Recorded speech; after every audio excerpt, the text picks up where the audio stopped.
Halo semuanya, di video ini akan menjelaskan tentang konsep dasar pengembangan kompetensi profesi bagi tenaga pendidik dan tenaga kependidikan. Mata kuliah pengelolaan pendidikan. Yang diampu oleh dosen Dr. Cepi Triatna, MPD. Anggota kelompok. Febri Atala Deka Saputra. 2308161. Hani Sundari. 2303909. Hilda Septiani Nur Hakim. 2303404. Sarah Trisnawanti.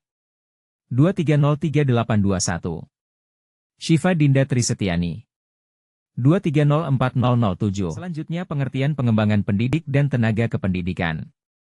Pengembangan tenaga pendidik dan kependidikan adalah suatu upaya yang dilakukan secara sistematis dan berkelanjutan untuk meningkatkan kompetensi individu dalam menjalankan tugasnya di lingkungan pendidikan. Ada pendidik dan tenaga kependidikan. Pendidik mencakup guru, dosen, instruktur, dan tenaga profesional lainnya yang bertanggung jawab langsung dalam proses pembelajaran. Sedangkan tenaga kependidikan mencakup kepala sekolah, pengawas sekolah, tenaga administrasi, pustakawan, laboran, teknisi, dan staf lainnya yang berperan dalam mendukung keberlangsungan sistem pendidikan.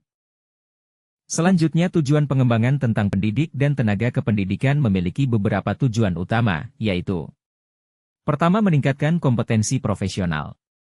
Kedua, meningkatkan kualitas pendidikan. Ketiga, pengetahuan dan teknologi. Keempat, meningkatkan motivasi dan kinerja. Kelima, mendukung peningkatan manajemen sekolah. Selanjutnya ada prinsip-prinsip dalam pengembangan tenaga pendidik dan tenaga kependidikan yang perlu diperhatikan, yakni: pertama, diperuntukkan bagi seluruh jenis tenaga kependidikan. Kedua, diorientasikan untuk merubah perilaku profesional serta teknis pelaksanaan. Ketiga, mendorong penambahan sumbangan setiap individu tenaga pendidik dan kependidikan terhadap lembaga pendidikan. Keempat, mendidik setiap individu baik sebelum atau pada saat menduduki suatu jabatan. Kelima, didesain guna memenuhi pertumbuhan dalam sejumlah jabatan, pengembangan dalam profesi, kegiatan remedial, motivasi kerja dan ketahanan lembaga pendidikan. Selanjutnya proses pengembangan. Secara umum, proses pembinaan dan pengembangan meliputi beberapa langkah, yaitu: pertama, menganalisis kebutuhan. Analisis kebutuhan dilakukan dengan cara mengidentifikasi keterampilan kinerja, menyusun program-program yang sesuai, melaksanakan riset, dan meningkatkan kinerja. Kedua, menyusun rancangan instruksional. Rancangan instruksional meliputi sasaran, metode instruksional, media, urutan dan gambaran mengenai materi pelatihan, yang merupakan kurikulum bagi program pelatihan tersebut. Ketiga, mengesahkan program latihan. Suatu program memperoleh pelatihan pertimbangan harus dan persetujuan dari unsur instansi yang berwenang. Keempat, tahap implementasi.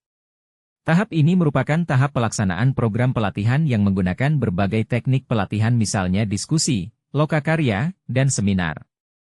Kelima, tahap evaluasi dan tindak lanjut. Pada tahap ini program pelatihan dinilai sejauh mana keberhasilannya atau kegagalannya. Selanjutnya, strategi pengembangan kompetensi profesi. Pengembangan kompetensi profesi bagi tenaga pendidik dan tenaga kependidikan dapat didekati melalui beberapa strategi berikut.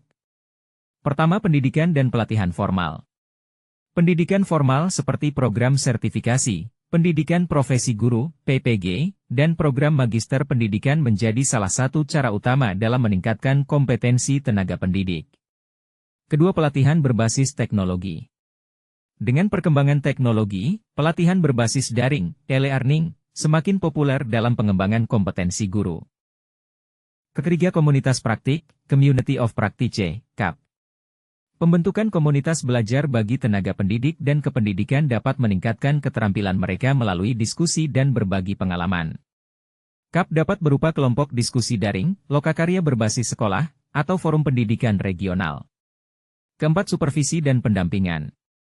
Supervisi akademik oleh kepala sekolah atau pengawas memberikan umpan balik terhadap kinerja pendidik, sementara pendampingan personal meningkatkan kompetensi sesuai kebutuhan individu. Secara umum, proses pembinaan dan pengembangan meliputi beberapa langkah, yaitu: menganalisis kebutuhan, menyusun rancangan instruksional, mengesahkan program latihan, tahap implementasi, tahap evaluasi dan tindak lanjut. Kelima, program pre-service.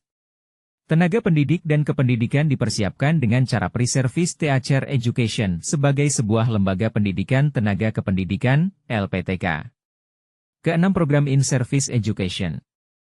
Peningkatan profesi tenaga pendidik di Indonesia dipengaruhi oleh ketersediaan, kualitas, pendidikan prajabatan, dan peran organisasi profesi.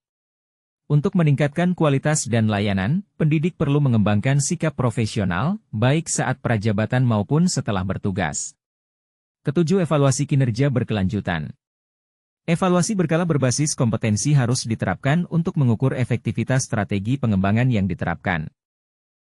Selanjutnya ada tantangan dalam pengembangan tenaga pendidik dan kependidikan. Beberapa tantangan yang sering dihadapi dalam pengembangan tenaga pendidik dan kependidikan meliputi: pertama, kurangnya dukungan dari institusi. Tidak semua lembaga pendidikan memiliki kebijakan yang mendukung pengembangan tenaga pendidik dan kependidikan. Kedua, terbatasnya anggaran dan sumber daya. Keterbatasan dana sering menjadi kendala dalam pelaksanaan program pengembangan. Ketiga, beban kerja yang tinggi. Banyak tenaga pendidik yang kesulitan mengalokasikan waktu untuk mengikuti program pengembangan karena beban kerja yang berat. Keempat, kurangnya kesadaran dan motivasi. Tidak semua tenaga pendidik dan kependidikan memiliki kesadaran akan pentingnya pengembangan diri. Kelima, perubahan teknologi dan kebijakan yang cepat. Menuntut tenaga pendidik dan kependidikan untuk terus beradaptasi dengan perkembangan yang ada. Terakhir, kesimpulan. Pengembangan tenaga pendidik dan kependidikan merupakan upaya penting dalam meningkatkan kualitas pendidikan. Dengan menerapkan prinsip-prinsip yang tepat dan strategi yang efektif, tenaga pendidik dan kependidikan dapat lebih siap menghadapi tantangan serta memberikan kontribusi yang lebih baik bagi peserta didik dan institusi pendidikan. Namun, keberhasilan pengembangan ini memerlukan dukungan dari berbagai pihak, termasuk pemerintah, institusi pendidikan, serta tenaga pendidik dan kependidikan itu sendiri. Terima kasih atas perhatiannya. Terima kasih atas perhatiannya. Terima kasih atas perhatiannya. Terima kasih atas perhatiannya. Terima kasih atas perhatiannya. Terima kasih.